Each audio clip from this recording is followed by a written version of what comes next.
आज के वीडियो में अस्थमा अथवा दमा के बारे में संपूर्ण जानकारी आपको बताएंगे। चलिए शुरू करते हैं। अस्थमा एक दीर्घकालिक श्वास संबंधी बीमारी होती है। कैसी बीमारी है?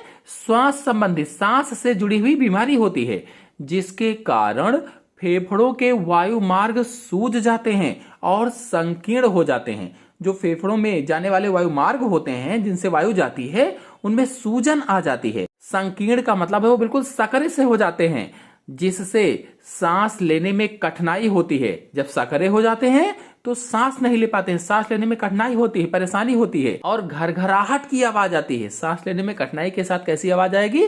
घरघराहट की आवाज आती है। सीने में जकड़न और खांसी भी होती है। चलिए जानते हैं कि अस्थमा के लक्षण कौन कौन से होते हैं। सिम्टम्स ऑफ अस्थमा क्या है?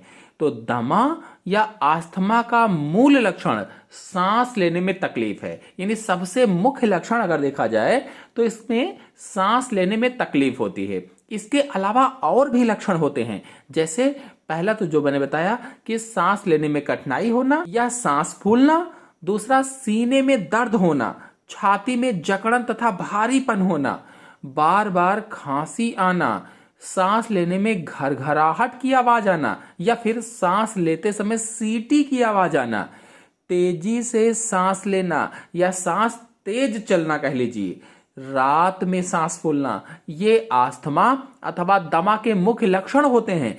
चलिए बताते हैं कि अस्थमा या दमा क्यों हो जाता है, किस कारण से हो जाता है, यानी कौन कौन से इसके कारण होते हैं। पहला है एलर्जी होने से अस्थमा होने का खतरा बढ़ जाता है। अगर आपको किसी चीज से एलर्जी है तो अस्थमा हो सकता है। फिर दूसरा है वायु मार्ग में जलन पैदा करने वाली चीजों के संपर्क में आने से भी लोगों को अस्थमा हो जाता है। ऐसी चीजें जो वायु मार्ग में जलन पैदा करती हैं, ऐसी चीजों को खाने से या ऐसी चीजों से भी अस्थमा हो सकता है।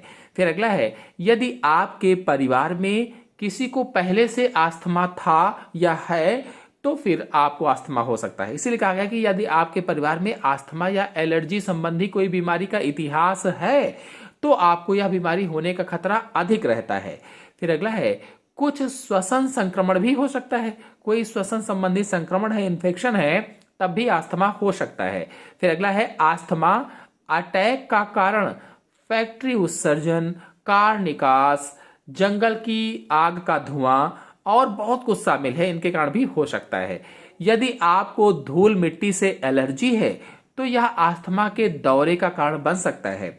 अगला है नमी वाले स्थान फफूंदी पैदा कर सकते हैं, जो अस्थमा होने पर समस्या पैदा कर सकता है। अगला है यदि आप या आपके घर में कोई धूम्रपान करता है तो आपको अस्थमा होने का खतरा अधिक रहता है। चलिए बताते हैं कि अस्थमा को रोकने के उपाय कौन कौन से हैं।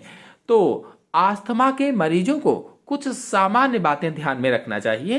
पहला है दमा के मरीज को बारिश और सर्दी तथा धूल भरी जगहों से बचना चाहिए। बारिश से बचना चाहिए, सर्दी से बचे रहें, धूल भरी जगहों से बचना चाहिए। बारिश के मौसम में नमी के बढ़ने से संक्रमण बढ़ने की संभावना रहती है।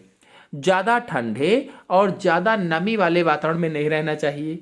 घर के बाहर निकलने पर मास्क लगाकर निकलना चाहिए। सर्दी के मौसम में धुंध में जाने से बचें।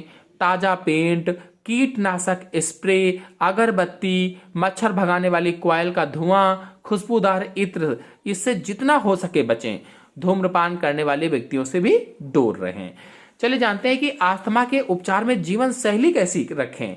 तो प्रिजर्वेटिव युक्त एवं कोल्ड ड्रिंक आदि का बिल्कुल भी सेवन न करें। यानी प्रिजर्वेटिव युक्त जो खाद्य पदार्थ होते हैं, जो पहले से संरक्षित किए गए हैं, ऐसे खाद्य पदार्थों को ना खाएं।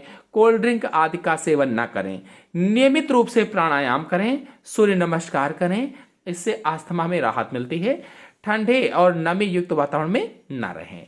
चलिए आपको बताते हैं कि दमा या अस्थमा का घरेलू उपचार क्या है। तो पहला है अस्थमा में लहसुन का प्रयोग करना चाहिए। लहसुन अस्थमा के रोगियों के लिए बहुत ही लाभदायक होता है। फिर दूसरा है अस्थमा में अंजीर के सूखे फल बहुत गुणकारी होते हैं। यह कफ को जमने से भी रोकते हैं। सूखी अंजीर को गर्म पानी में रात भर भिगोकर रख दें, सुबह खाली पेट इसे खा लें। अगला, अस्थमा का जड़ से इलाज करने के लिए आप अजवाइन डालकर इसे उबालें और इस पानी से उठती भाप से भाप लें।